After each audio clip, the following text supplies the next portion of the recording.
En el año 2000, España estaba de fiesta. El país estrenaba el milenio en plena forma económica. Lejos quedaban los años grises de la última crisis que se había producido entre 1993 y 1995. El optimismo reinaba por doquier.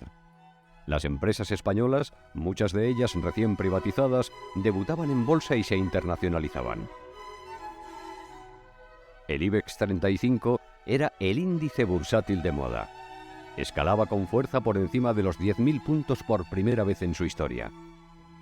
Telefónica, Repsol, BBVA, Inditex, El Santander, Endesa. El flamante capitalismo español era un caso de éxito envidiado por todos, que se enseñaba incluso en las más prestigiosas escuelas de negocios.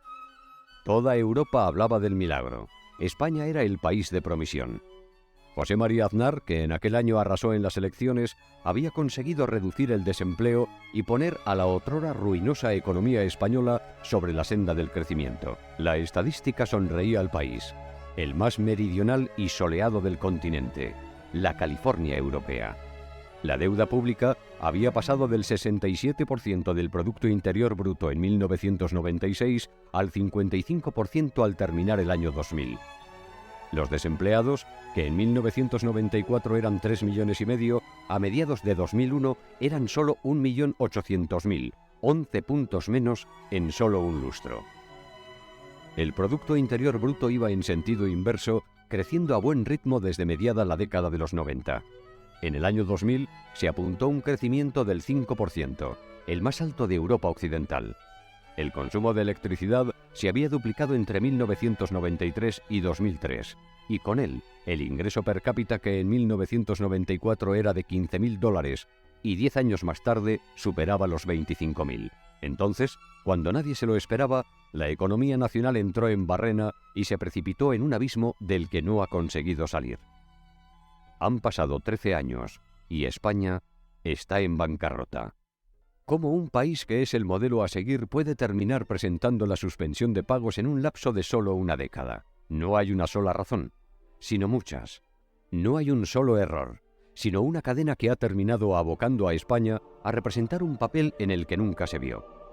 La economía española, que hace 10 años era el espejo donde se miraban las alicaídas potencias centrales de la eurozona, ha experimentado 3 impactos consecutivos cuyo desenlace final era necesariamente una catástrofe sin precedentes.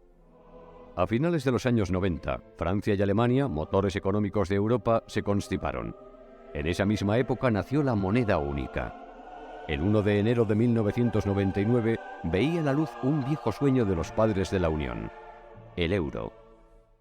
El euro es un proyecto político. El objetivo del euro es consolidar una Europa políticamente unida. Y la idea era ir quitándole soberanía a los estados y trasladarla a un centro político europeo. Pero la principal amenaza de la nueva divisa paneuropea no eran los euroescépticos británicos, sino los que dentro de la eurozona se decían más europeístas.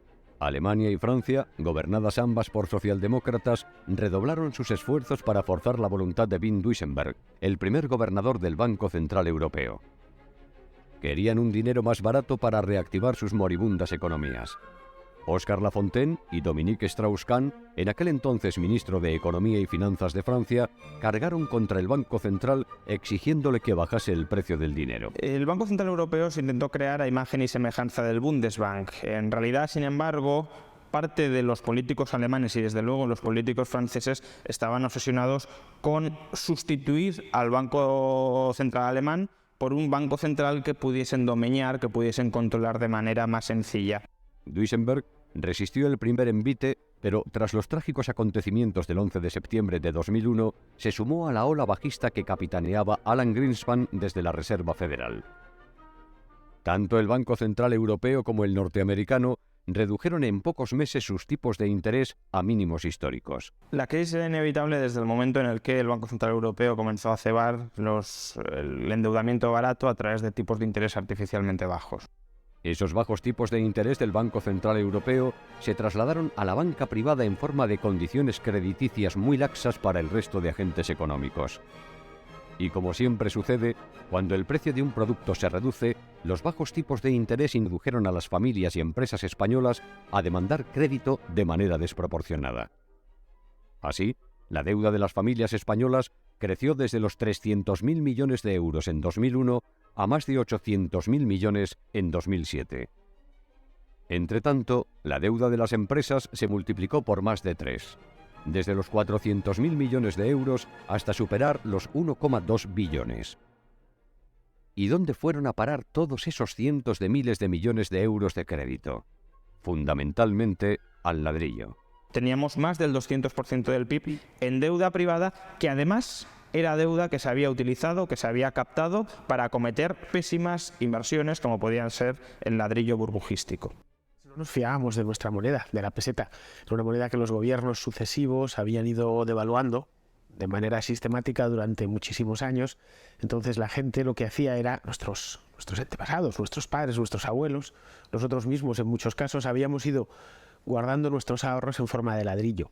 Esto era una manera de defenderse de la inflación.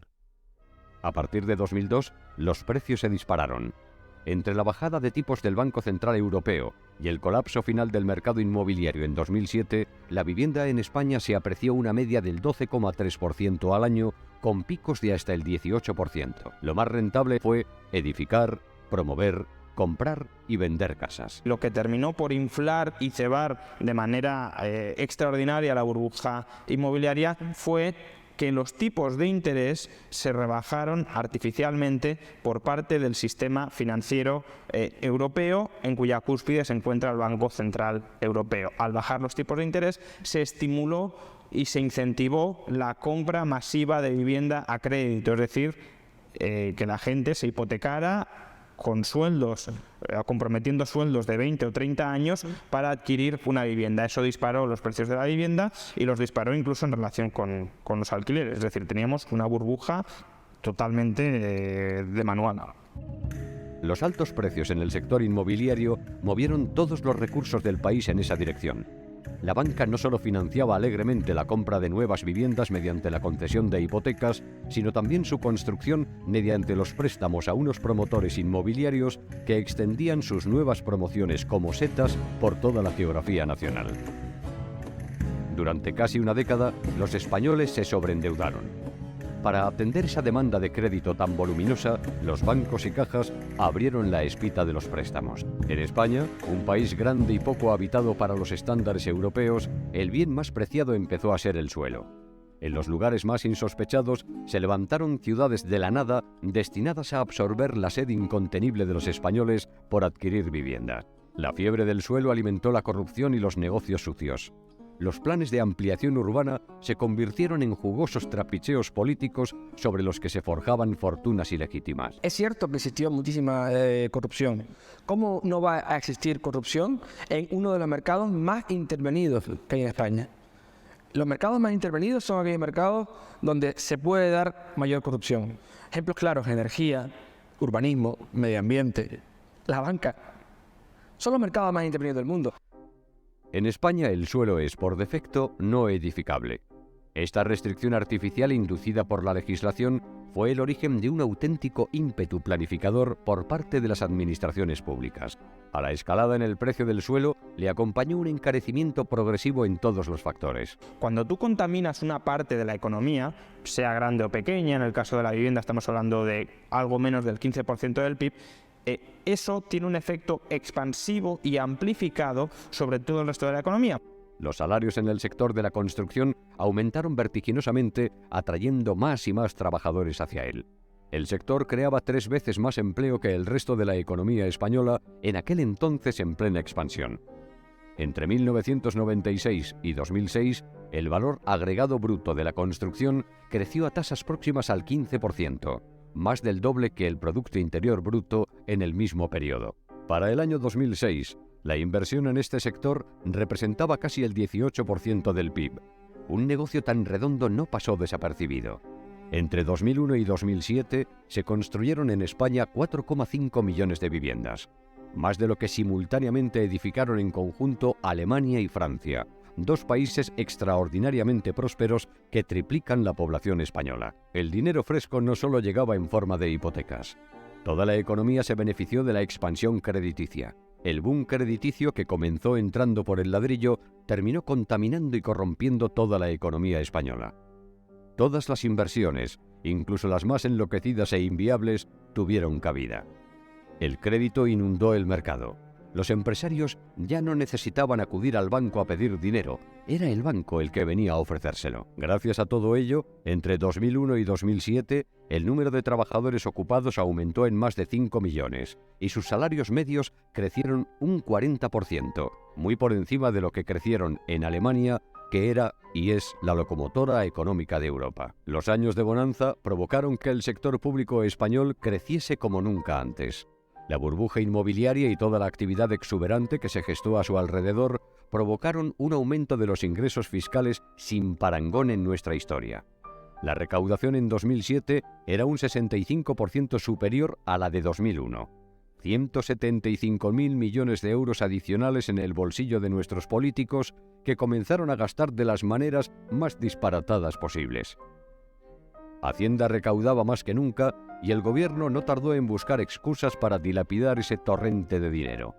En 2007, el gasto público era 150.000 millones de euros superior al de 6 años antes. Esos 150.000 millones de euros de gasto público adicional al año se gastaron en todo. Se gastaron fundamentalmente en hipertrofiar y en sobredimensionar el sector público en todo. Las recaudaciones extraordinarias, fruto de una economía recalentada por el dinero fácil, se destinaron a los proyectos más descabellados y a hacer crecer el Estado hasta dimensiones inasumibles tan pronto como se ralentizase el crecimiento. Al calor del crédito y las recaudaciones que marcaban máximos históricos, se contrataron centenares de miles de nuevos empleados públicos, se subieron las pensiones muy por encima de la inflación y se emprendieron grandes obras públicas. España pasó a ser líder mundial en alta velocidad ferroviaria, a contar con una de las redes de autopistas más densas de Europa o a disfrutar de más y mejores aeropuertos que los países más ricos del continente. Había que promover la obra pública. La obra pública y la corrupción van una cogida de la mano de la otra, ¿no? Se hicieron todo tipo de locuras. El problema no fue tanto de cantidad de proyectos, porque se quedaba mucho sin hacer afortunadamente, sino como de falta de tiempo, porque la burbuja duró lo que duró. Entonces todo lo que se pudo gastar en aquellos años se gastó. Todo era posible en el camelot español. El aeropuerto de Ciudad Real, por ejemplo, costó más de 1.000 millones de euros, en gran parte financiados por una caja de ahorros dependiente de la comunidad autónoma. En la capital, el alcalde Alberto Ruiz Gallardón decidió enterrar 43 kilómetros de autopista para colocar un parque encima que adornase las riberas del Manzanares, un modesto río que atraviesa Madrid. La factura, que tardará varias generaciones en pagarse, asciende a 6.000 millones de euros. Gallardón no tuvo que dimitir.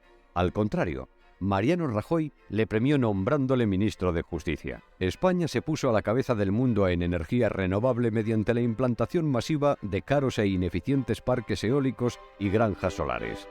Todo gracias a un sistema de primas que ha duplicado el precio de la electricidad desde 2004. Se ha fomentado este terror al cambio climático y se ha elevado de tal manera la ideología ecologista que ha subido al país en un pesimismo y en una inhibición del motor del progreso en el mundo. El déficit de tarifa responde a una decisión política de no trasladar a los peajes y a las tarifas el coste real de producción de la electricidad. ¿Con qué objetivo? Con el objetivo de cumplir criterios de convergencia para poder entrar en el euro. Los dispendios estatales no se limitaron a la construcción de infraestructuras. El gobierno central, sus 17 franquicias regionales, los 8.000 ayuntamientos, las comarcas, los cabildos y consejos insulares abrieron al máximo el grifo del derroche.